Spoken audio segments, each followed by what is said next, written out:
eventually. I don't want to be jumping around too much because there's a lot of material to go over. Because when I sit down at these notes, this is where you should audibly gasp. She to write I apologize if I missed anything. because she knew she had to write because my handwriting is not good enough to write all this stuff on the board. Wait for Elizabeth and Pete to get settled and then we'll just get started. Boy. We're going to start very basic and then we're going to kind of work our way up to some more advanced concepts. Nothing too crazy that's going to go over your head. Any questions before we get started? No? Actually, I'm just going to wait for Allie to finish the second one. Check the phone and make sure I'm in the frame. Huh? No, but make sure I'm in the frame and not blocking. Can I take a picture of that? That's what You recorded this last week? Yeah. You're good. But your ass is in like the last half hour of it, just like right in front of the camera. You're not blocked. I didn't know there was a camera. Yes, yeah. We're gonna try to. Where is it? It's right there. We're gonna try to. Just put the Keep your ass in front of it. Yeah. We're gonna try to rip the audio off of it and put it on the Facebook group that you guys are part of. If you're in it, if you're not in it, you can ask Allie how to get in. She'll invite you guys to the group. If you're not friends on Facebook, just friend request Allie and she'll add you to the group. Or friend request me, I'll add you to the group. Either one. Alright, so no question before we get started. We're going to start on the right. We're going to work our way all the way over to the left. So first we're going to talk about is macronutrients. So the three macronutrients are going to be proteins, carbohydrates, and fats. So those are proteins. Protein is 4 calories per gram. So 1 gram of protein is 4 calories. That's calories is a measure of energy, right? So it's basically how much heat it takes to burn 1 gram of water to nothing, basically. That's like what a calorie is.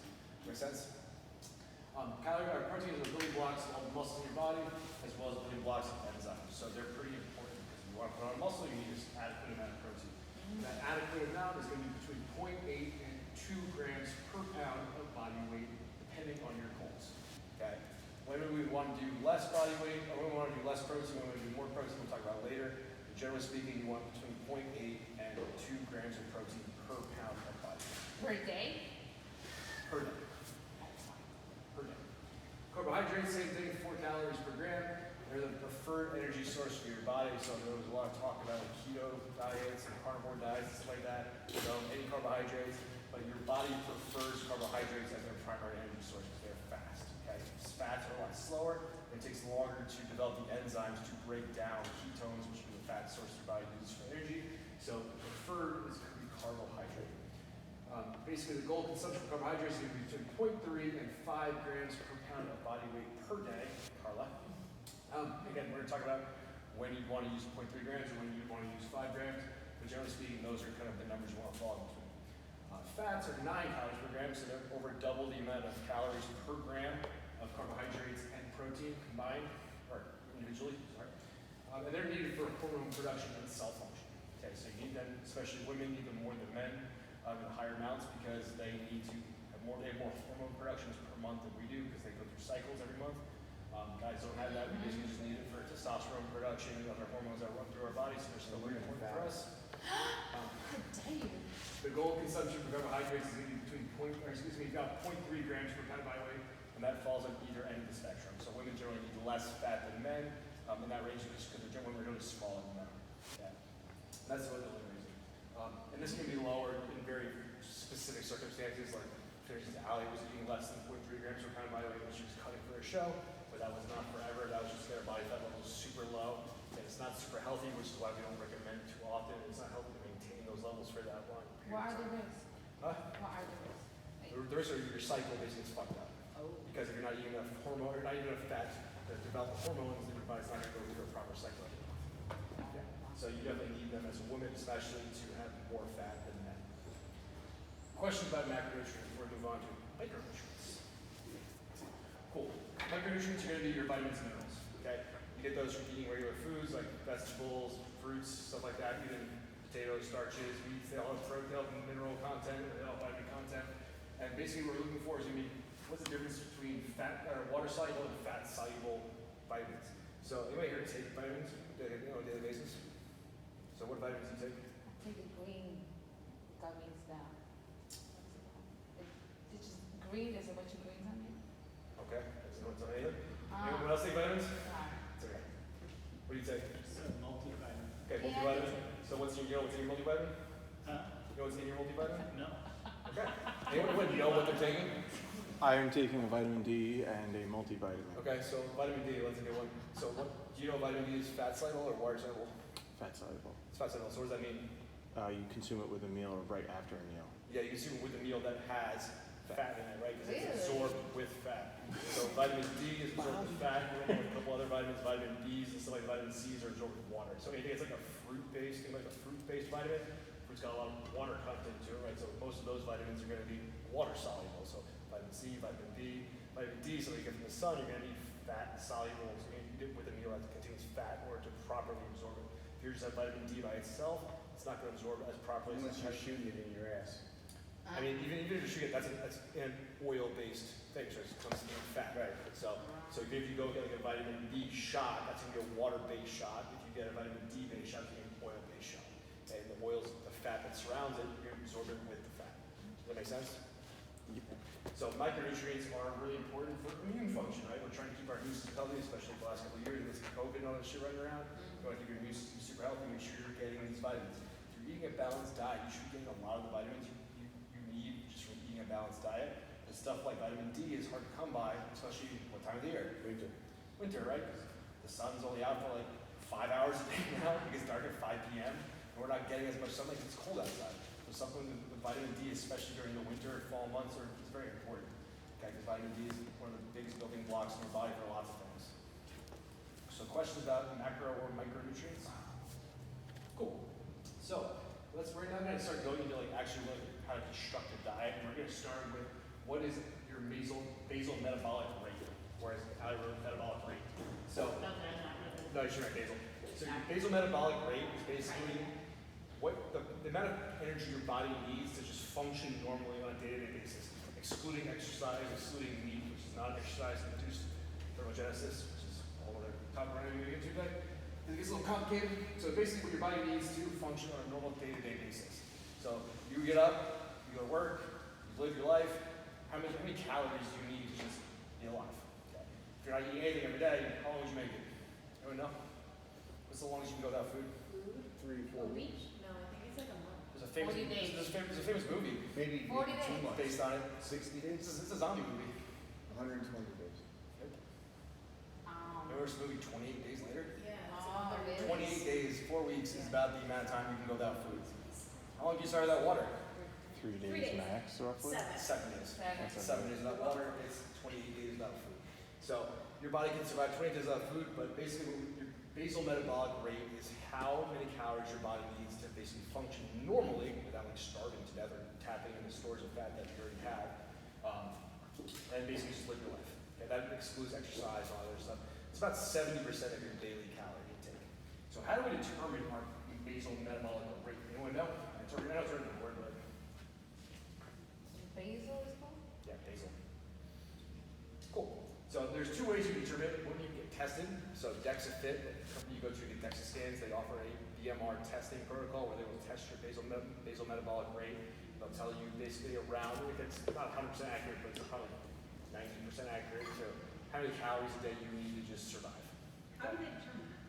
Is that this machine at your home? Now they'll do like a The body scan. they do a body scan, but that's for the DEXA scan. They do like it's like a mask, but it's how you breathe, like something you exhale. They'll determine based on that your metabolic rate. But basically, they'll tell you how many calories a day you should be burning, or you are burning just a regular life. There's also a math equation you can do, which is a little bit less accurate, but it's basically your body weight times 11. Okay, so whatever your body weight is times 11, that number in calories is going to be your basically your maintenance or your basal metabolic rate for more or less. Okay, you might have to toy around with that a little bit. So if you notice that, say you do your body weight, so you're 100 pounds times 11 is what? Yeah. 1,000. No, 100 pounds times 11. 1,100. 100,100, right? So that's like the minimum amount of calories you need to maintain. But if you were to eat 1,100 calories every day, you might notice your weight might drop, right? So you might need to fuck around with that number a Doesn't little it bit. depend on your activity level and stuff too? It does, but if you're maintaining 100 pounds of body weight week to week to week to week, theoretically, you times that number by 11, that should be your basal metabolic rate. Make sense? It's by week. Again, that number is a little bit less accurate because, again, you might need to toy with it. So if you notice that you're losing weight and you're eating 100 calories a day, you might need to increase that number a little bit so you stop losing weight, and that would be your real metabolic rate, or your best, most accurate one. So basically, once we've established that, it's kind of like our maintenance level of calories, the calories we need in order to just survive daily life. We can start going into like which phase of dieting should you be in. Okay, so because we need to establish a baseline before we decide what we want to cut, what we want to bulk, and determining that is we're going to basically look at what our body fat percentage is. So, anyone know their body fat percentage right now? Nope. Like accurately? I had a Dexafit, but it was like, what was that, a year or two ago? So no. I bet I could guess. I mean, So 39. yeah. I was before. Okay. I lost. So we'll just go based on mine and Alex's. We just did ours like a month ago. So mine was 6.5%. Hers was 10.8%. Yeah. Okay. Mine's a little higher than that right now because like, I'm post-show now 3 weeks, so I've just put on a little bit of body fat since then. She's probably a little higher than that too right now. So let's say I'm like 8%. Let's say she's like 12%. So once we have our body fat ratios, we can determine where we want to go from there. Males greater than 12% body fat should really focus on cutting. Same thing with females above 17%. So the best and most accurate way to determine where you should start on your diet is getting your body fat tested. So you're using Dexafit or some other company, there's an InBody where you get dunked, or you get dunked, or you put in a water tank, InBody where you hold on to something. There's a million different ways. None of them are 100% accurate because there's no 100% accurate way to determine your body fat unless you die, they cut you open, cut out your fat, put it on a scale, and weigh it. It's really the only accurate way to measure your body fat. Okay? Other than that, these are our best guesses. Okay, so you're saying above 17 should cut. Is that for health reasons? Well, we're gonna get into that in a second. Hold your horses first. The reason that we want those numbers in place before we decide to cut is because if you're over 12% or 17%, it will lead you to more preferentially putting on body fat if you're trying to mass, as opposed to putting on muscle mass. Okay? Because when your body is already in a more fatty state, you're gonna preferentially put on more fat rather than putting on more muscle. I'm not saying you'll put on zero fat if you're less than 12%, less than 17%, but the ratio will be more skewed towards fat if you decide to mass in a higher than 12 or 17% body fat state. Is it because your muscle needs fat? Yeah, your muscle is, that's fat all around. So the way I always tell people this, ever cut to a steak and see no fat in there? You have? No. Yeah, it's impossible, right? No steak is completely deprived of fat, right? So same thing with your muscle. Your muscle has fat all around it. It protects your muscle, it cushions your muscle, it protects your joints. Fat's not a bad thing to have in moderation. That's why if you're under 12, or generally for guys under 8%, and for girls under 12%, your body's not happy being at that low body fat. My body was fucking not happy being 6.5%. That's why you were so cranky? That's why I was so great. I was also tired and hungry, but there's no reason. But your body's just not happy being at that low body fat percentage. That's why you're not there for very long. Like I've rebounded, like I'm up like probably 5 pounds from my stage weight, but I definitely like noticed I'm putting on more body fat. My body preferentially wants more body fat. For guys under 8%, you're not going to put on any muscle until you're above. So hold on, one question. Yeah. So when I did get DEXA scan or whatever, I was like 14 or just about 15 Yeah. or something, which is bad, but it's not really crazy.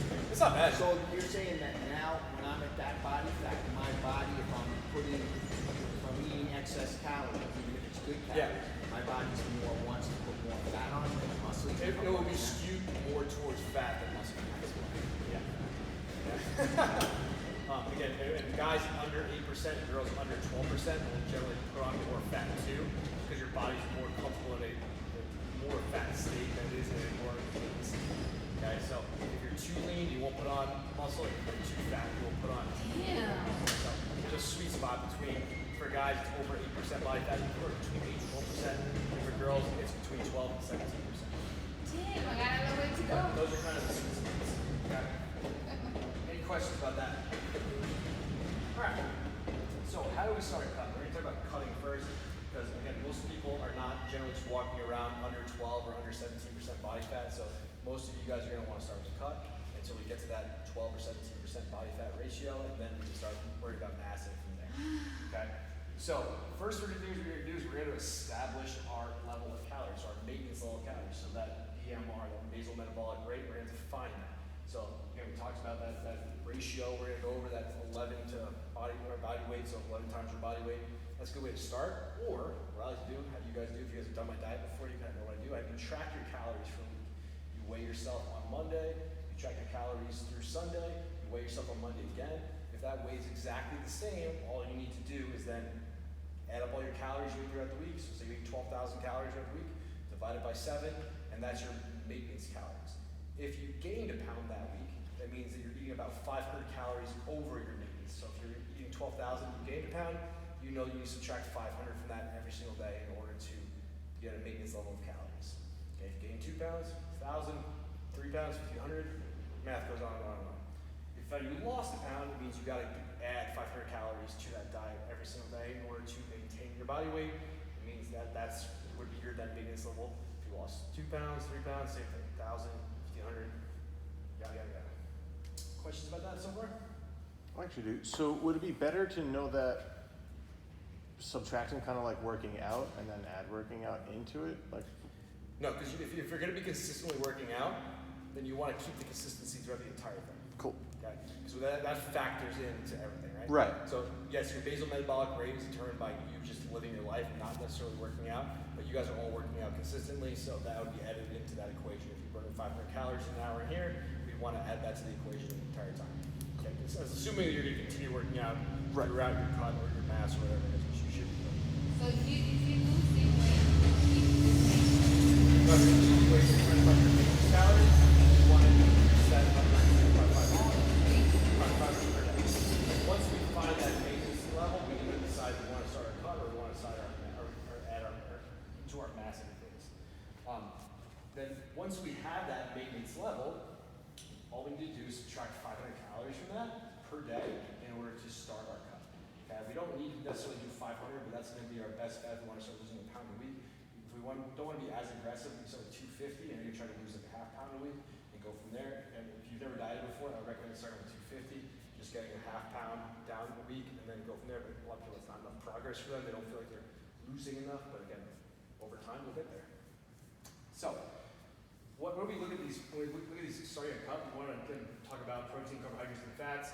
We're going to talk about protein first. We want to keep that between 1 to 1.5 grams per pound of body weight on the cut, consistently. Why does it be consistent? Anyone know? Based on what we talked about already? You say that again. Yeah, he said. So, we want to keep our protein at 1 gram to 1.5 So you grams. lose muscle. So it was muscle, right? Because again, protein is the building block of muscles and the building block of all enzymes in your body. It's important in order to maintain muscle mass to keep your protein consistent throughout your entire cut. Okay, so if any of you guys done my diet before, you can notice I almost never cut protein because protein is very important for keeping and maintaining muscle mass. Okay, so when would it be 1 to 1.5 grams? Or why would it be 1 to 1.5 not just 1? Anyone know? What does protein do to your body besides just like keep muscle mass in place? Anyone, you ever eat a whole steak and ever feel like not satisfied after eating it? Yeah. You have? No. It's no, very it satiating. satiates you. No, I want more. You want more steak? Jesus. Maybe you're not eating big enough steaks. Protein is very satiating, right? So it's important on a cut that we find foods that have a high satiety index. So foods that will keep you feeling full longer so that you're not as cranky and miserable as I was at the end of my cut. Okay? I was eating a lot of protein, but it just was not enough to keep me satisfied. So protein is very good at keeping you full and keeping you happy and keeping you not wanting to kill yourself. So if we start with 1 gram per pound of body weight, and by the end of our cut, we've reduced everything else. We can actually increase protein towards the end of our cut in order to keep us more satiated. We also add in foods like more vegetables and stuff like that that aren't necessarily high in calorie, but are high in satiety. So they keep you feeling full longer.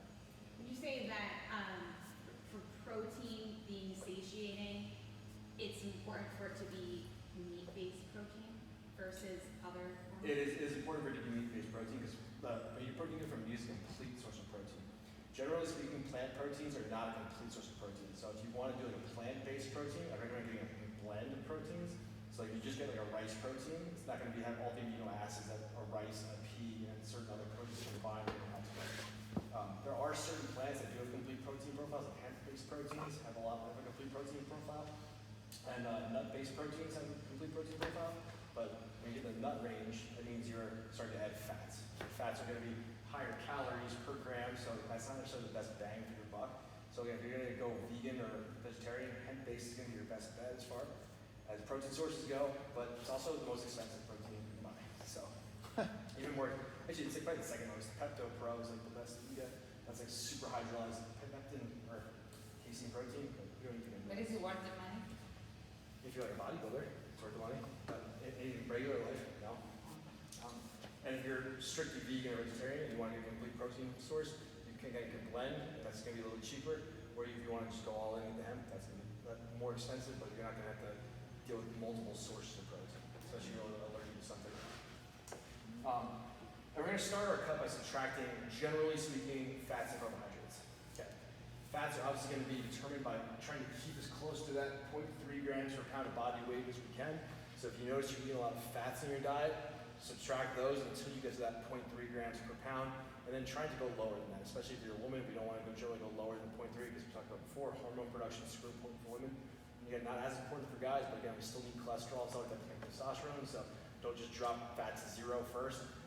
Start by reducing carbohydrates and fat steadily. Once you get fat down to that 0.3 grams, then you just slowly start taking away more carbohydrates. Problem with carbohydrates is you start losing energy, and you start feeling hungrier and hungrier, and that's when we add more protein in to keep you more satiated, add more vegetables in to keep you more satiated.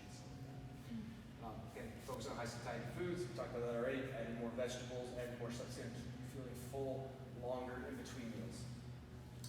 You want to aim to lose about 0.5% to 1% of your body mass per week. So if you're 200 pounds, you want to focus on starting to lose between 1 and 2 pounds per week. If you weigh 100 pounds, it's going to be between 0.5 and 1 pound per week. You're in the ideal food, guys. Okay, that's kind of a generalization. As far as like weight loss progression goes, if you're losing more than 1% of your body weight per week, it means you're overly aggressively cutting, and it means you're probably losing more than just body fat. Okay, it means you're losing muscle. You're losing fat tissue and muscle tissue at the same time. But generally speaking, we want to try to keep as much muscle as we can while we're cutting, because what's the point of losing muscle if we're cutting, right? So we want to hold on to this stuff as long as we can. We stay strong and healthy. And over the diet phase, trying to lose more than 10% of your total body mass. So if you weigh 200 pounds, trying to lose more than 20 pounds. If you're 100 pounds, trying to lose more than 10 pounds. Because more than that, we're going to be dipping into that really low calorie territory. Hormones are going to be all fucked up. Everything's going to feel like shit. And you're going to be like, oh my God. And then after the cut, you're more likely to binge and gain it all back. And what if you're like 50 pounds overweight? It's a ratio. You still only want to lose a certain amount in the cut. In one cutting phase, you don't want to lose more than 10% of your body. So if you're 350 pounds, that's 35 pounds. It's a lot of weight, right? So again, the more you are above weight, the more weight you have to throw away. Does that make sense? And that's just a healthy range to stay in. And you can do multiple cuts after that, but you always want to have a maintenance phase in between those cuts. We'll talk about maintenance phases in a little bit. Okay, you know how like old school, you go to the doctor and you're like, there's a chart and you're like, you're this height, you should be this Yeah, like, weight range. BMR bullshit. And then like Or not BMR. every bodybuilder is overweight. Yeah. Or Oh, whatever. Like that's should what we just not think about that old chart? We don't think about that. BMI is like an old thing for the army. It's like completely horseshit. It's like doesn't take into account muscle mass. That's how they do it nowadays in the hospital. Yeah, I'm obese according. I'm obese too. Everyone's obese. Everyone that works out is obese basically. I'm not even on the chart. And then I'm they too get tall. older and you're like, you're freaking. Yeah, I'm always like, At my height, I should for my BMI to be like in the correct range. I should weigh like 175 pounds. I weigh like 218 pounds. So I'm definitely obese on BMI. But then again, they don't take into account how much muscle mass you have and stuff like that. BMI is complete horseshit. It's completely outdated. It's depressing. It depresses people. Like doctors are very good at just like seeing you for 5 minutes, throwing you out the door, and then collecting And your then coat telling back. you that. That's what they're best at. Or if you're sick, they'll be like, here, take this medication, get the fuck out. Instead of being like, why are you sick? Like, yo, maybe you should get healthier first. Yeah, that's a whole other rabbit hole we're not gonna go down because I don't want to get into it. It just annoys me. There's lots of things in medical care today that I don't agree with, but again, we're not here to talk about that. We're here to talk about diet. Things the doctors get exactly 2 weeks of knowledge about during their whole 4-year medical school. I actually talked to an older doctor. How much nutrition do you get? one course. About 2 weeks. Yeah. About 2 weeks of medical nutritional knowledge. So if you want to ever get nutritional knowledge, never go to a doctor. Because I don't know if this is happening to you guys, but so many of my doctors have been so fat. Like, it's just like you're telling me to lose weight when you're clearly like 50 pounds overweight. There's a lot more fringe doctors, I guess, now that are preaching exactly what you're Yeah, saying. if you want to go to like a real like, So nutrition is like kind of. if if you wanna learn more about like losing weight and stuff like that, like go to a nutritionist. But again, a lot of nutritionists are very old school based on like, here's the food pyramid, like have 5 servings of grains a day, and then it's fucking nonsense. But there's a lot of like clinics now that are like, some of them are good, some of them aren't so good, and they'll be like, more like, you know what, I'm not getting into this. I don't want to get into this whole thing. Let's get back. I don't want to get into this. Get back on this. The length of your cut should roughly between 9 and 12 weeks.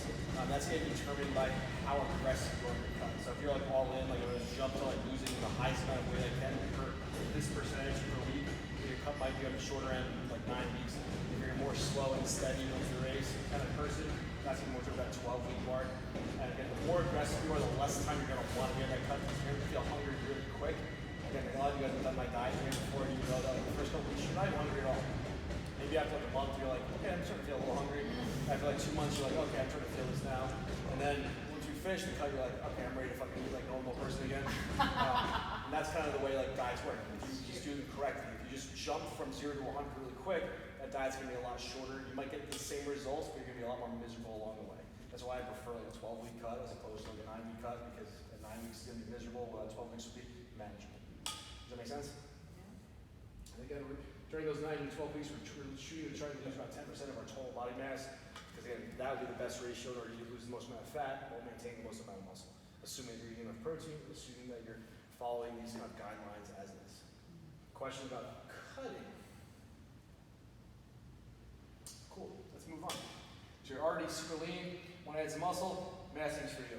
So, massing is not for everyone, as we talked about. You want to be at that 12%-ish ratio for guys, 17% ratio for women, and that's when you're be at a good place to start putting on a lot of muscle size.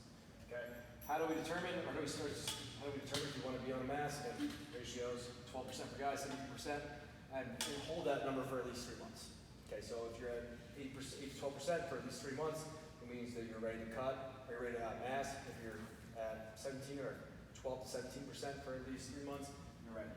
Because again, if we got to that body fat percentage, that doesn't mean we want to move right into bulking, right? Because if you just got there, your body is a rebound effect. Okay? So if you just cut like, say, 10% of your body mass, you went from 15% body fat as a guy down to 11% body fat. Your body's not accustomed to being at 11% body fat. It still wants to be at 15. So there has to be some sort of maintenance phase in between there for you to hold that body fat percentage, for your body to get used to it before you then want to add more size to it. Because your body likes homeostasis. It likes being at the same weight for the same amount of time over and over and over again. If you just completely change everything and expect your body not to want to go back to the way things were, it's not going to happen. So you need to make that new body weight or that new muscle or that new body fat percentage your new home base. Once you've made a new home base, you can then start to add in massing phase to your plan. So how do we start? Establish a baseline. Again, once you're there, figure out your baseline metabolic rate or basal metabolic rate, figure out your maintenance calories, and then it's very simple. Add 500 calories. If you want to be aggressive, if you want to be less aggressive, add 250 calories, and shoot to gain about 0.3% of your total body weight per week. Why is it less than losing? Gain 0.3. Because more will probably be more, you put more fat on. Exactly, right? So the ratios aren't exactly the same between trying to gain weight and lose weight. So when we're losing weight, we want to lose about 0.5 to 1%. The 0.3% is kind of what we're trying to shoot for, generally speaking, for a massing phase per week. And that number doesn't really change. Because if that number changes, it means you're preferentially putting on more body fat than muscle mass. Okay, like I said before, there's no way to gain muscle without putting on body fat. Even if you're on all the steroids in the world, you're still going to gain fat with muscle. Because muscle is full of fat. Okay, like I said, cutting a steak, you're going to see fat. It's marbled in there. Okay, so the more muscle you put on, the more fat you're going to put on. Okay, that's just the way things work. I wish it was different. It would be so much easier for all of us if it was not that way. But that's unfortunately the way nature made us. And we need to put on fat in order to put on muscle. And if we exceed this number for an extended period of time, we're going to be preferentially adding more fat than muscle. Okay, so again, the more fat you have, so the more over that 12% body fat we are for guys or 7% body fat for girls, the more fat we're going to preferentially put on. So, as a guy or a girl, if you're that 12 or 17% ratio, and you gain 0.3, you're going to be preferentially putting on a little bit of muscle and then a little bit of fat. So maybe 0.1 of that is muscle, 0.2 of that is fat. Okay. That's a pretty good ratio. It's about half the weight you're gaining is muscle, the other half, or sorry, a third of the weight you're gaining is muscle, the other 2/3 of the weight you're gaining is fat. And unfortunately, that's just the way it is. Okay. There's no way around it. Trust me, people have been trying to figure that out for years and years and years. It's just the way it is. Questions about that? So basically, the idea that say you're 15% body fat and you want to increase muscle and lower fat, but just stay at whatever your weight is at the time, it's like almost impossible. Yeah. That's what I always try to do. Yeah. So if you're 215, you want to stay 215, put on muscle. I want to be a better. It's not gonna happen. Your best bet would be To cut. to cut down to like 205, and then say you're at 12% body fat, and bulk up to like 225, and then cut down to 215 again, and then you'd look more muscular at 215 than you would before. Wow. Makes a lot of years of waste. It's Almost 10 or so 15. annoying that your body works that way, but it's just how it works. So like that's why bodybuilders go through bulking and cutting phases and maintenance phases in between them, just so if they're walking around their off season at 280 pounds, they might be on stage at like 260 pounds. But that's the ratio they need to in order to put on more stage weight than they did before. So you need to get those extremes. Now, this is an extreme end of the spectrum, obviously. You guys aren't bodybuilders, so you're not trying to get like 280 pounds. But that's the extreme end. If you want to put on as much muscle as possible, get as big as possible, you need a lot of food, you need a lot of drugs, you make sure your sleep's on point, you make sure your You nutrition's need to on quit point. your job. You quit your job, basically your full-time job is going to be eating and training. Like, it's almost impossible to do, okay? Unless you're actually fully 100% committed to it and you don't care about going out to your family, you don't care about anything like that. It's gonna be all structure. You'll be miserable, cranky like that. Yeah, exactly. So, how do we start? So we start by adding 500 calories. Where do those calories come from, generally? Based on what we talked about. Protein. So, actually, no. Carbs, right? So carbs are your preferred fuel source of your body. So they also are filling your muscle with energy. So if you want to be able to perform well in the gym, you need carbohydrates, and part of gaining muscle is taxing your muscles to a degree where they need to grow. In order to do that, you need to fill up those carbohydrate stores in your muscles in order to have them perform at their best level. Anyone here ever eaten low carb? No, pee that. Anyone else? I've heard of it. Anyone eaten low carb? Oh, man, I do it all the time. Yeah, he does it all the time. Not by choice. So how good is your Not gym? by choice. How good does your gym performance feel when you're on low carb? Mine doesn't really drop off that much. I'm so bad. I was So hiking most and people are camping. more of the That sucks. Gene Reed. It's like, I know when I'm low carb, my performance Yeah, I is not. had to take it for Yeah, it's not spectacular. Okay, because your muscle. Pre-workout too, fucking Your muscle glycogen stores are pretty much empty, right? And you can only use fat for energy at such a cost for your body. So you're actually using more energy to use fat for energy than you are for using carbs for energy. It's harder to use fat for energy for your body than it is to use carbohydrates for energy.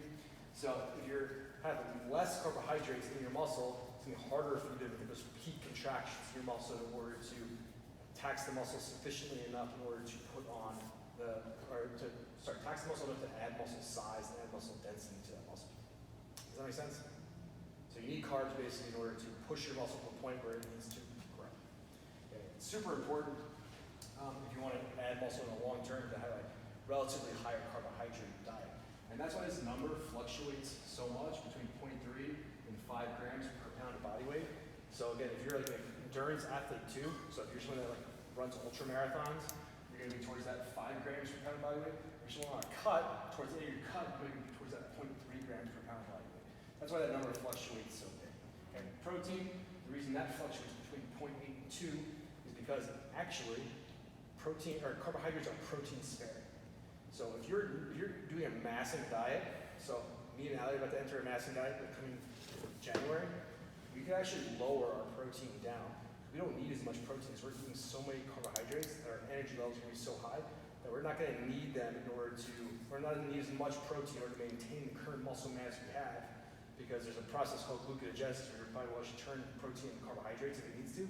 So if you have enough carbs, they'll spare that protein from being burned. You'll preferentially burn carbs as opposed to burning protein, so you don't need as much protein. Make sense? And protein also has a high what? Talked about it before, right? It's tied. Satiating. So if you're trying to eat the most amount of food possible in order to gain weight, would you want to eat a lot of protein? It's going to make you feel more full, right? So you want to eat a little bit less protein, eat more carbs. Because anyone here eating carbs and they're like, you got to eat more carbs right now? So So carbs don't make you feel as full as protein does. Well, most carbs don't, like fiber and vegetables do, but like sugars and stuff like that don't make you feel very full. So if you're eating a lot of sugars and a little bit less protein, you eat more times throughout the day than you would be otherwise. Does that make sense? Okay, massing is not going to where most of us want to be right now. Most of us are at a place where we really want to cut first and then worry about massing later. But if you do ever want to mass, these are kind of the principles you want to follow. And you want to use low volume, high density food. Think about like rice, pasta, stuff like that are going to be very easy to eat, and you're going to eat a lot of it without feeling super full. Okay? I mean, pasta is like a lot of grams of carbs per pound of pasta, right? I mean, if you eat a pound of pasta, you're very, very fucking full after that, assuming you're not eating Alfredo sauce and shit like that, that's very fat. But you can eat a lot of rice. Like, so on my high days right now, I'm eating like was it 3 cups of rice, like dry rice. Which is which is like 110 grams of carbs per meal. Per meal? Yeah, and I finish a gram of carbs. 3 cups of dry? Oh Yeah. my That god. turns into like I could feed my whole family with 8 3 cups cups of of rice. regular, of cooked rice. I mean, I have 2 high days a week, my leg days, but those days, like, I finish 110 grams of carbs in a meal, and I'm like, pretty hungry still. Like, I could definitely eat more. Like, but that's because, But is it healthy though? Like, it's because of what you wanted to achieve. yeah, it's because I'm working my way up to a mass. Oh. So right now, that's enough calories on those high days to maintain me, because I have 2 high days, 3 medium days, and 1 low day per week. Or sorry, 4 medium days and 1 low day per week. Basically, those are just cycling based on what I'm trying to train, what muscles I'm trying to improve the most. For me, it's my legs need to come up a lot, so on my leg days, I have higher amounts of carbs to fuel my leg workouts to make them better. On my push days and pull days, I have medium levels, and my off days, I have lower levels of carbs, because I don't need to make carbs on my rest days as I do on my workout days. And so, Okay, but alright, so if you're eating all that rice, yeah. are you not worried that it's gonna break down into sugar? No, I want to bring down sugar. Okay, and as long as you're having like a heavy workout day to burn it off. Exactly. So I would do a high day on like an off day. And then are you eating that earlier in the day? So we're going to talk about that in a little bit. So hold tight. We're going to talk about nutrient timing in a second. Any other questions? Massive. Again, we want to shoot for 0.3 grams or 0.3% of your total body weight per week to gain. So again, if you weigh 100 pounds, 0.3 pounds per week is kind of what we're shooting for. Is trying to improve. So someone like Allie, who's a little bit over 100 pounds, like 120, 119, something like that. She will probably want to shoot for like 0.4 to 0.5 pounds per week in order to gain weight if she wants to gain. It's not like a crazy amount for a woman to look at the scale and be not as intimidating. It's like a 0.3 or 0.4 pound increase as opposed to like a pound or 2 pounds. And again, that might be more psychological than anything else. Okay. When you're on that timing, that stage, Mhm. you work out the muscles that you want to improve. Like I don't want to get fat on my legs. I want to get fat on my butt. So you do more butt work. And So- that's how you will build up. Good. So we're shifting to like a more training topic. I It's just a wanted, diet. because you say you want your legs and you eat that much Yeah. carbs. It's So you were working actually in. here for our seminar last week when we talked about this a little bit. Yeah. Yeah. But we want, for those body parts we want to bring up, we want to increase the frequency and we want to try to increase the volume So that over will time. work. But I'm just saying, So- like, you eat that much carbs because you want to Yeah, train. so say you were training glutes 3 days a week, it's the most you can handle with the volume that you have currently. Those 3 days you want to generally have a little bit higher carbohydrate intake, That's good. depending or assuming that you're on a massive Got phase. it. Okay. Okay, That's assuming that good. you're trying to add muscle to that area and you're in a hypercaloric diet where you're trying to eat more calories than you need to in order to survive. And then the other option we have is also using liquid calories. I recommend everyone use liquid calories, especially if you're having trouble getting solid food in, especially around workouts and stuff like that. But generally speaking, for massing, liquid calories are going to be digested a lot easier. What's So, the liquid? like protein shakes, Oh, carb shakes. There's also like mass gaining shakes, but you have to be careful with those because a lot of them have a lot of sugar. sugar, Yeah, yeah. there's some better ones, some worse ones, but generally you can make your own. You can use like fruit or like cream of rice in a blender. The cream of rice is just ground up powdered rice. Like it's super easy to just put in a blender with a Yeah. protein shake and turn that into a relatively healthy shake as opposed to just like grabbing a pre-made shit that's got like a bunch of fucking actual sugar in it. I mean, sugar's not like bad for you if you're trying to gain weight, but like you want to moderate. It's just actual glucose that you're trying to eat as opposed to like other sources of carbohydrates like maltodextrins, high brain cyclodextrins, and all this shit you have out there. You want multiple sources of carbs, not just like the one sugar source. Ultimately, all it gets broken down to sugar, but how it gets broken down matters. Any other questions about that? last thing we're gonna talk about on the massing is eating highly palatable foods. So what does that mean by highly palatable foods? Anyone know? Foods that taste good. So making your food taste good on a mass is really important. So if I'm eating a mass where I'm doing chicken and rice 6 times a day, how long before my body's like, fuck, this is boring. My taste buds are like, After 20, I don't want to eat this anymore. after a week. Yeah, right, after a week, right? So, what do we do in order to fight that? We make our chicken and rice taste fucking better. Add spices, add ginger, add It's still turmeric. chicken. Yeah, but I mean, The taste makes such a the difference. taste It makes a does. huge fucking I difference. tried with the ground turkey, and no matter what I put, it still fucking tastes like So- Taco sauce. Yeah, no. Taco No, season but you is like, can put. Taco seasoning, ginger, turmeric. I think almost every one of my meals. Almost every one of my I meals mean, right now. I like it, but it's just like those days that you like, Almost every one of my meals right now, especially my high days, has everything seasoned with ginger, turmeric, what is it? cinnamon? Cinnamon. Cinnamon's your fucking thing, guys. cinnamon. Yeah, 'cause I there's- smell it in here yeah. all the time, that's If you, why. go, if you go to Trader Joe's, like there's a million different spices you can buy. Like there's like leftover spices, there's like everything with the bagel seasoning. There's a million different seasonings you can get in order to make your food taste better. I'm gonna try. I didn't know that. Yeah, it's delicious. It makes your food taste really good, and it makes you look forward to eating it as opposed to fucking dreading it. Like the last time I bulked, I didn't fucking put seasoning on anything because I had salt, and I was like, fuck, I can eat more fucking beef and rice again. This fucking sucks. We were like gagging as you're fucking eating it. And trust me, it's not good. But now I look forward to all my meals because I've learned how to season them correctly. That I'm like, oh my god, I can't wait to fucking eat this next meal. It's gonna be fucking delicious. So the better you can make your food taste. Are you gonna make a recipe book? That's not, Should. I'm not a chef. Like my recipe book would be like my recipe book would be like 3 things that I eat every day, and it's like the same shit. I feel like Allie makes more fucking different foods than I do. So maybe she's making a recipe book. books. She's eating like fucking different breads and eggs and shit for breakfast. I'm like eggs and rice, and it's delicious. So now we're gonna move on. So we just finished our diet phase, whether it be a mass or we finished a cut. What do we do next? It's maintenance time now. So again, we talked about this a little bit before. We can't just go right from cut to bulk, because your body likes homeostasis, right? So if your body is used to being 220 pounds, you cut down to 200 pounds, your body still wants to be at 220 pounds. So we need to go to a maintenance phase in order to get our body used to being at 200 pounds, so it doesn't want to go back to 220 pounds before we decide what we want to do next, as opposed to really want to cut or bulk again. Does that make sense? And how do we do that? So again, we want to establish a maintenance level of calories.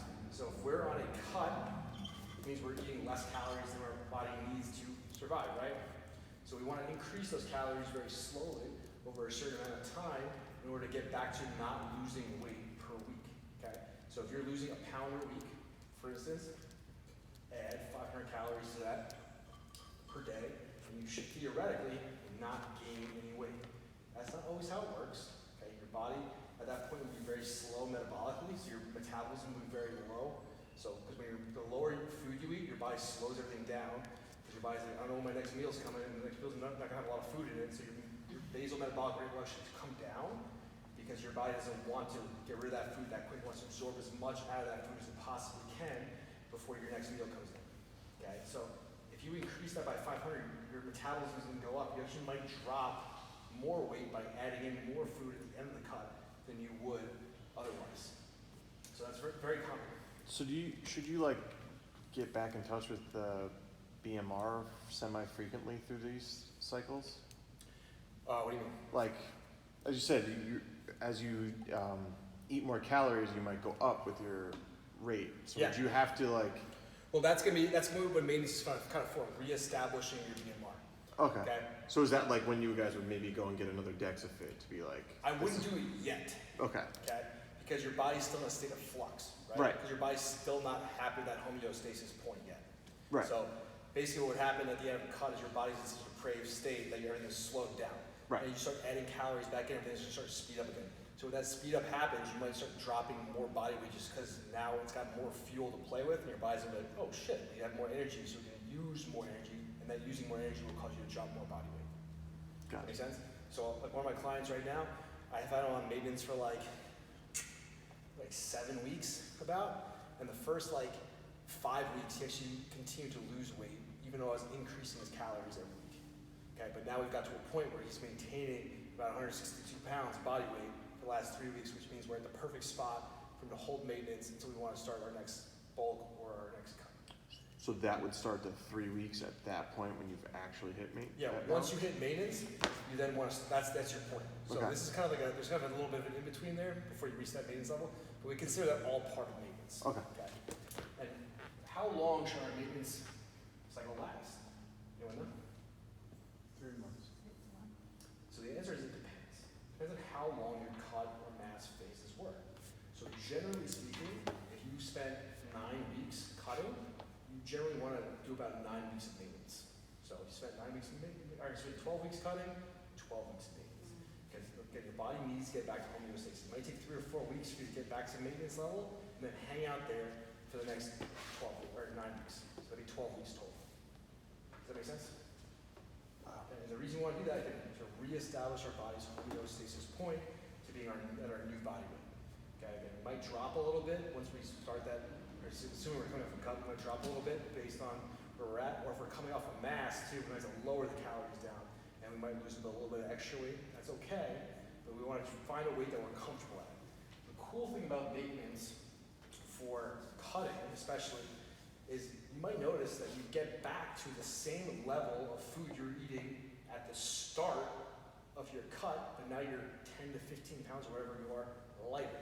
So if you're eating 2,500 calories when you started and you ended at 1,500 calories, by the time you finish your maintenance, you might be 10 pounds lighter, but eating the same amount of calories you were eating when you were 10 pounds heavier. And your body's not used to eating those calories at that new body weight, means your metabolic rate has gone up. Pretty cool, right? You guys all seem thrilled by that. I feel like I'm at that right now, like naturally, like Yeah. by accident. Yeah, 'Cause yeah. I paused the diet with Yeah. you and then I'm definitely eating more than. Yeah, you're definitely eating more, but you're not gaining more weight. Because you Right. were in a deprived state, and when you start adding calories back in, you might drop a little bit, but now you're maintaining Right. that new level of your And muscle burns more calorie than fat, so Yeah, so if you're coming off the mass, especially building more muscle mass, you'll probably burn more. Your metabolic rate will probably be higher than someone's got less muscle mass, because muscle does require more energy just to have it on your body than not having muscle does. Fat almost requires no energy to have in your body. Muscle requires a good amount of energy. Imagine if I put a 300-pound bodybuilder on a treadmill walking incline, like for like 5 Want me to minutes. call 911? Well, maybe not.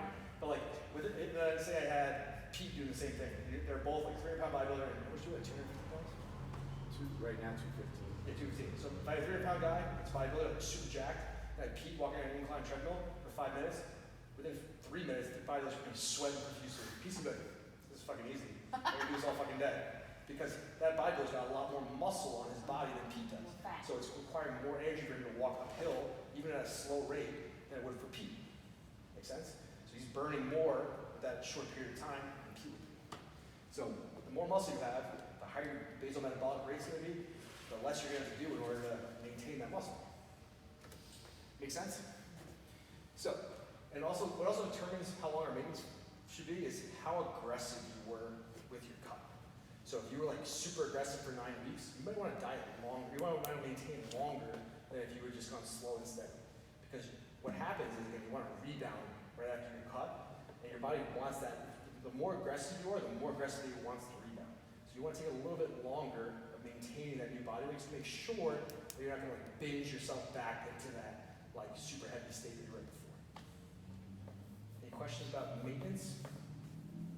All right, cool. Now let's talk about how to structure your daily calorie intake.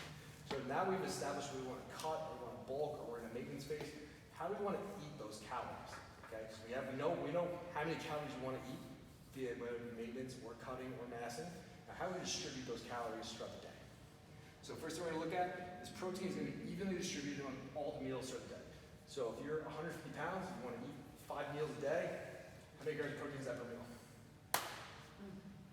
500 pounds? 150 pounds. I made it really easy.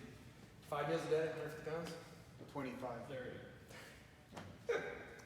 I tried to make it easy for you, Pete, sorry. So that means if you're having 5 meals a day, you weigh 150 pounds, you want to eat 1 gram per pound of body weight, roughly speaking. You want to eat about 30 grams of protein per meal per day. Now, where does that protein want to come from? There's a couple different options. Okay.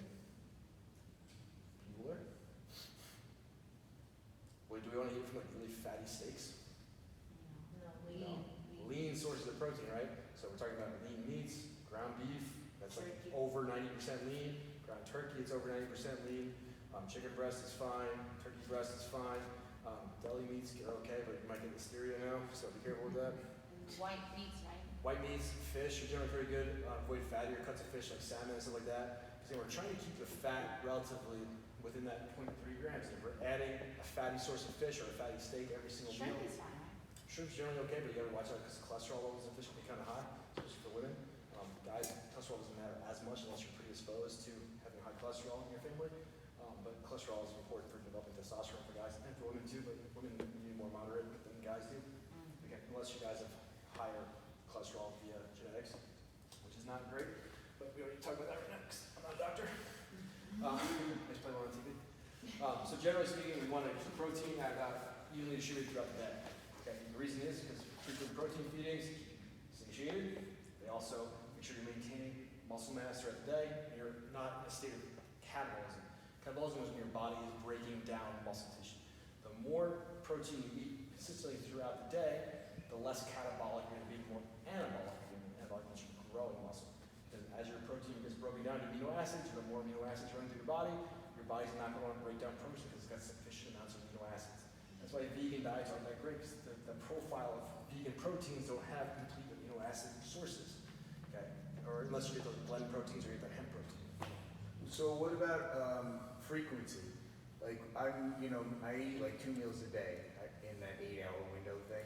Yes, you do like. That's not the best. It's not the best way to do it because if you want to have, especially if you're trying to put on muscle or maintain muscle, you want to have frequent infusions of amino acids. So one way, if you want to fast like that, you could have amino acid drinks throughout the day, like EAAs throughout the day, which are essential amino acids. That way you're always having a source of amino's running through your body, so you're not going to use those to stop the breakdown of muscle mass. But generally speaking, frequent protein throughout the day is going to help you feel more satiated and maintain your muscle mass throughout the day. Does that make sense? So you really don't have to eat a whole meal as long as you eat some type of protein.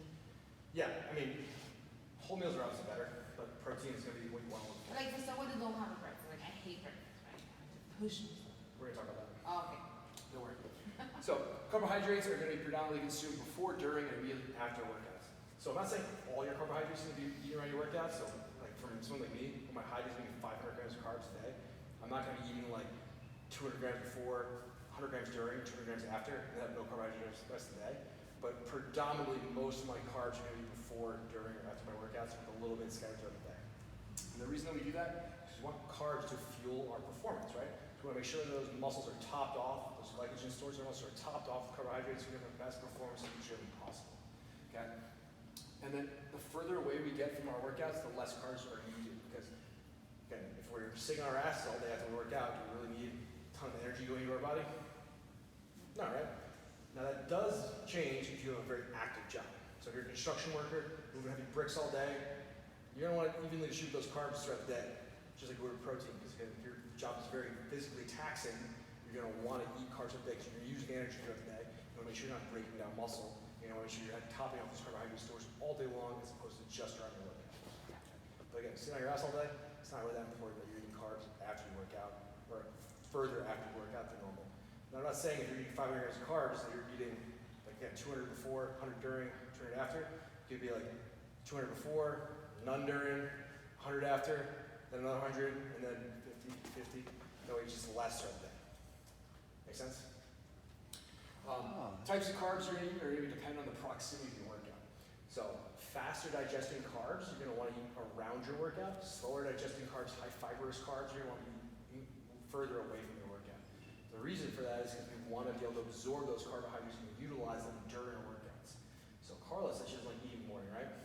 So what time do you generally work out? 6:30. Yeah, 6:30 a.m., right? Same in the mid. You guys all work out early. So what time do you guys wake up for you guys to work out? What time I have to wake up? Yeah. To get to my workout late? Glad you said it. 5:40.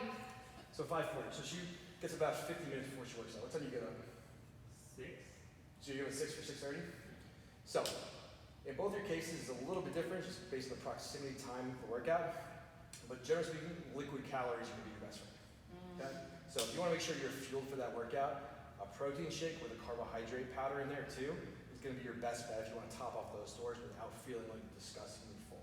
Because generally speaking, 1 to 2 hours before you work out is like kind of the goal to have like a regular meal before you work out, because that will give you enough time to start digesting those carbohydrates and protein before you start working out. But if you're working out less than an hour before you wake up, or from when you wake up to when you work out, I would go with liquid calories. Yeah, because I tried the oatmeal and I think it's like, Well, you can use that still, but I would pick a source of, I'd pick a source of carbs that's not oatmeal, because oatmeal's a little slower to digest. So maybe something like cream of rice, something that you should easily blend in a blender and drink, or just carbohydrate powder.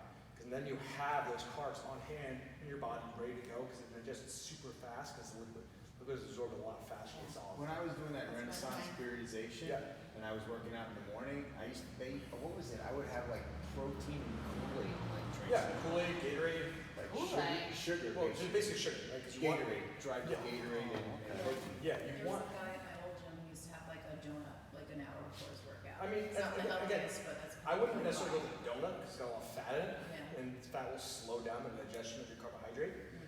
So you don't really want like a donut per se, or anything with like a lot of fat in it, because like if you look at like, the numbers on a donut, it's like the numbers are way skewed towards calories from fat, and they are of course calories from carbohydrates, and the protein is almost 0. So I wouldn't go for sort of donut or any kind of like pastry before you work so out. I heard it's good to work out on fasting. Is that true? No. Really? That's what I've been doing. Yeah, that's what I thought. It's I'm not saying it's bad, it's just not ideal. Okay? It's not gonna have any kind of like amazing effect. Like people are like, oh, you burn more fat if you work out fast. It's not true. Because fat burning is based on calories in versus calories out. If you're eating less calories than you're expending throughout the day, you're gonna lose fat. Okay? As long as you're eating enough protein to maintain your muscle mass. Okay? But it's not gonna have any kind of like magical effect where it's gonna burn more fat because you haven't eaten anything throughout the day. If anything, you're just gonna put yourself in a catabolic state. You're gonna be breaking down a little bit of muscle before you even have any food throughout the day. Okay, but as long as you're eating protein after your workout, you should be okay. It's not gonna be like any kind of crazy. I'm gonna break down all my muscle and nothing's gonna happen to me before, or I'm gonna break down my muscle and I'm gonna be like wasting away before I get my next meal. That's not the case either. But some people just like working out fast because it's kind of a bigger shit. You wake up, you're like, okay, I feel pretty good. I got stuff moving around. I'm a little hungrier too because I just worked out. It might make eating meals on mass easier. So I do fasting cardio like 4 or 5 days a week right now. So I'm eating so many calories, it's good to get me burning right away so I can feel hungrier throughout the day. Because if you're eating a ton of food, you want to feel hungry, right? You don't want to feel like super fucking full all the time. Because again, it's fucking miserable. You're not gonna eat, yeah. Yeah, you don't want to eat if you feel full. So just getting that jump start in your metabolism of days is going to be beneficial in that situation. But if you're cutting, like, trust me, I were doing cardio like almost every morning when we were cutting, and it's fucking, sometimes it's so goddamn miserable to do. When you're eating like, when you're eating no food and you're just like on the elliptical arm that will come bike and you're just like, oh my god, just fucking kill me right now. And it's not like, again, that's for very specific circumstances. It's not for everyone to do all the time. It's just because we were trying to get down to very low body fat percentages that I wouldn't recommend most people go to unless we're trying to step on stage for a bodybuilding show. So you recommend to have some type of liquid protein? Yeah, liquid protein, liquid carbs, just to get something in your body in order to start like having that, or fight that catabolic effect from working out. Because working out is not where you put muscle on, right? When you're in the gym, you're not putting muscle on, you're breaking muscle down. It comes from the nutrition and the sleep after you work out, that's where you build the muscle back up. And if you don't have the building blocks of that muscle, so the energy from the carbohydrates and the protein building blocks of your muscle, the amino acids, you're not gonna put muscle on. And you're not gonna burn fat because your body's not gonna be in that fat drive, that anabolic state. Does that make sense? So it's really important that we structure those carbohydrates around the workout, again, to give us energy to work out and to make sure that we're not breaking down muscle and not restoring it. So I recommend if you're working out early in the day, liquid calories before you work out because they're super easy to digest, super easy to absorb, and give you a little energy boost every day. You might notice like, oh my god, my workouts feel fucking great. Like I'm drinking 20. Like, I'm not saying you have to do like 100 grams of carbs before you work out. On my high days, I eat 210 grams of carbs before I work out. Every high day. So Mondays and Thursdays. Every Monday and Thursday, if you see a workout, I've already had 210 grams of carbs. Like that's most people's like daily carb. You perform better, you perform. Oh yeah, substantially. And I know that because I was not eating any carbs when I was working out the last couple of weeks in my cut. So it was like night and day. Like, I feel stronger every fucking workout I do, even if I'm eating because if I'm eating 140 grams of carbs on my eating days or 210 grams of carbs on my high days, like I feel substantially better when I work out because I'm fueled to work out, as opposed to like just having enough energy in my body to get through the workout and not die. Does that make sense? Cool. Again, types of carbs depending on the proximity of the workout. The further away we get away from the workout, the more high fibrous carbs we want to eat. Why is fiber important? You're not wrong. It can keep you at the right time though. It keeps you full and it makes you shit. Like you said. Okay. So We could say it keeps everything moving. Yeah, yes, it keeps you from being constipated, right? So what's one of the problems with like a high protein diet like Pete does? Like it makes you constipated, right? No, it doesn't, not at all. No, it For doesn't. most people, it does. No, even in the literature and stuff, it doesn't, if you really, really cut everything else out. But you can't, you have to cut everything else out.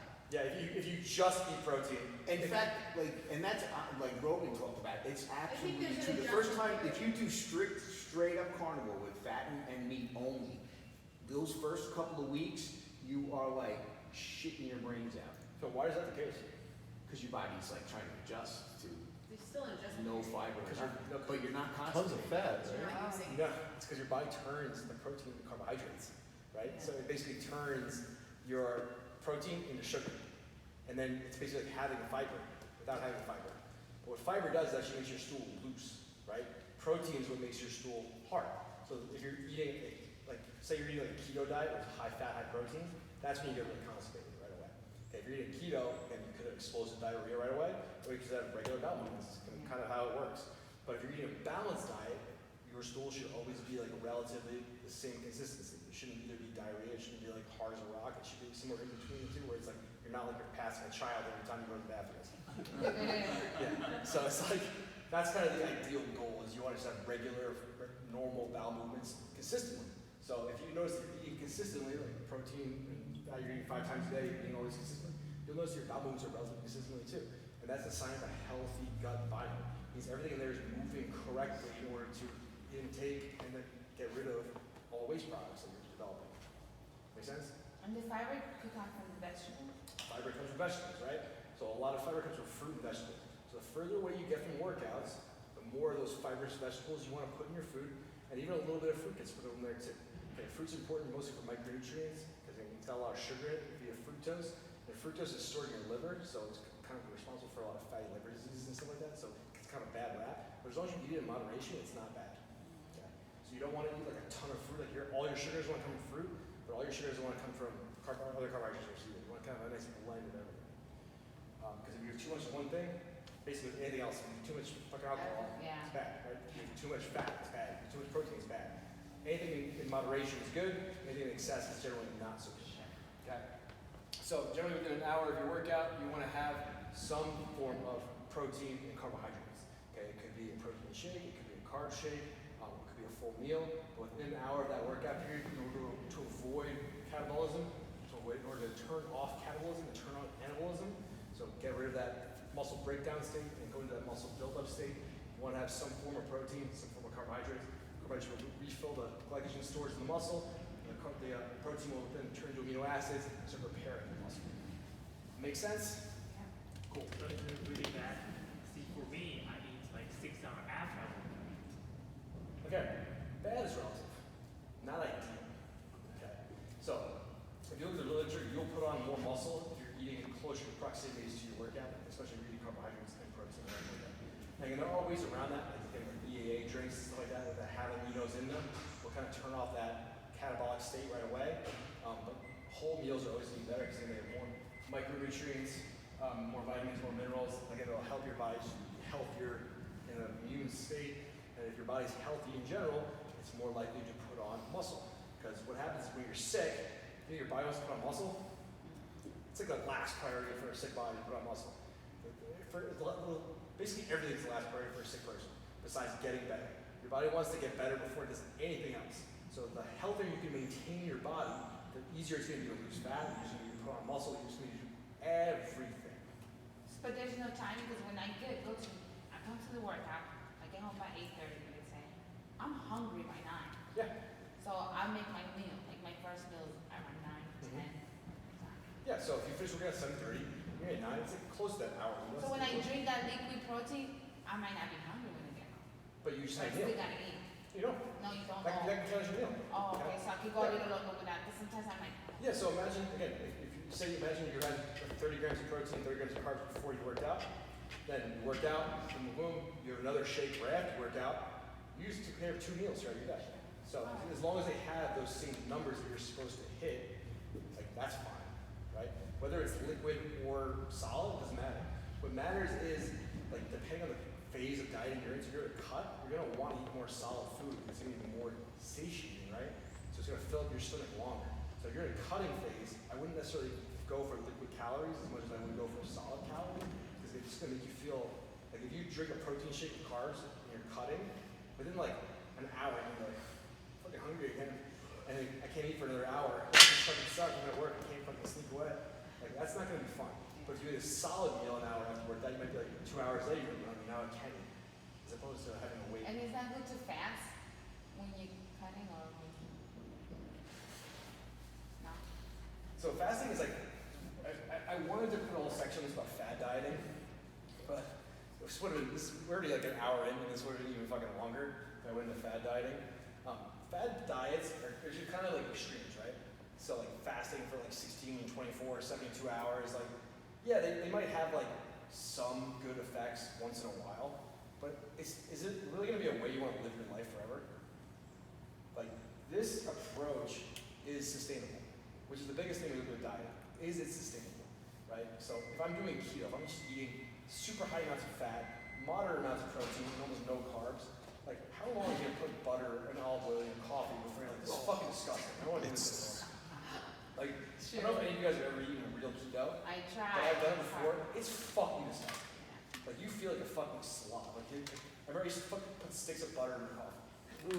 Like, to get enough fat. 'Cause Yeah. If you're eating real keto, the ratio is about 70% of your calories come from fat. And if you're eating a 3,000 calorie a day diet, 70% of that is coming from fat.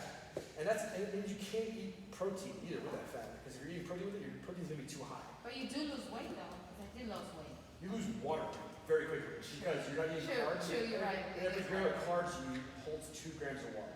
It's a carbohydrate, right? Carbs have water attached to them, and they hold water. So if you have, say, at any given point holding 1,000 grams of carbs in your body, that's 2,000 grams of water. How much is 1,000 grams? Kilograms. 1 kilo, right? Which is 2.2 pounds. So if you stop eating carbohydrates and you use all those carbs, you lose 2,000 grams or 1,000 grams, you just lost 2.2 pounds of water right away. Okay? And that's not talking about like the water you're intaking too. You'll pee that out faster as well. So you lose a lot of water weight very quickly, and after that you might lose some weight. But generally speaking, people lose weight on keto because they're eating just less calories. So it's the same exact fucking thing that's happening here, but this is just way more enjoyable than eating 70% of your calories from fucking fat every day. You feel like a goddamn slob. Well, one of the good things about it I always found was that it just didn't require any thought or anything. Really, you just, you know, I would eat 2 meals a day, and they'd be like ribeyes and like So, eggs and Not keto. well, I mean it's eggs. And, I mean cheese. It would be whatever that crap. Again, And not it, keto. and it wouldn't be no, that's carnivore. Yeah, I've carnivore. done keto too, but that's was too much work. Carnivore is just like that's what you eat, and you feel fairly good. You eat twice a day, but like you're, how long can you really maintain that? That's what. Yeah, how long can you maintain it? And why did people lose weight on keto? Because he was eating less calories than his body was maintaining. So this match is more realistic, basically. It's more realistic in order to maintain a lifestyle like this than it would be otherwise. So imagine you're eating keto and you go to a fucking dinner party and you're like, what can I eat here? You bring fucking- your own there's cheese. chips on the table, there's cheese on the table, but I eat fucking half a wheel of cheese. There's a lot of fat, yeah, but there's a lot of fucking protein in that cheese. Now I've gone over my protein levels, so what does my body do? It turns that protein into carbohydrates through gluconeogenesis. So I've just negated my keto diet by turning protein into carbohydrates. So I'm no longer breaking down ketones, now I'm breaking down protein into carbohydrates, and I'm just using carbs again. So now I have excess fat and excess carbs, Yeah, and what 'cause happens? I get fat. Most people on keto, they don't have muscle. They just lose weight. Well, that's not necessarily, it's not necessarily a point to the diet. It could be just they don't know how to train properly and stuff like that. True. So what determines how much muscle you have is how much intensity you have in the gym and stuff like that, how hard you're training in the gym. So and I mean, your diet also plays a role in gaining muscle and stuff like that. But generally, people on keto are eating enough protein in order to at least put on some muscle. So that could just be the person that you're looking at. I wouldn't. That's like an N of one example where it's just one person as opposed to multiple people. So again, this is a more sustainable approach to dieting because again, there's carbs, there's fat, there's protein. Okay, everything your body needs in order to be happy and healthy. If you subtract one of those 3 macronutrients from your diet, so say, I'm just gonna do all fat and protein diet, what's gonna happen? You're gonna be fucking miserable because you're not gonna make the hormones. Your body's gonna be all fucked up and you're not gonna wanna do it anymore. What happens if you're not eating any carbs? You'll be fucking cranky for 10 days, you might get used to it after that, and you're gonna be like, fuck, this sucks. Like, I really wanna eat some chips.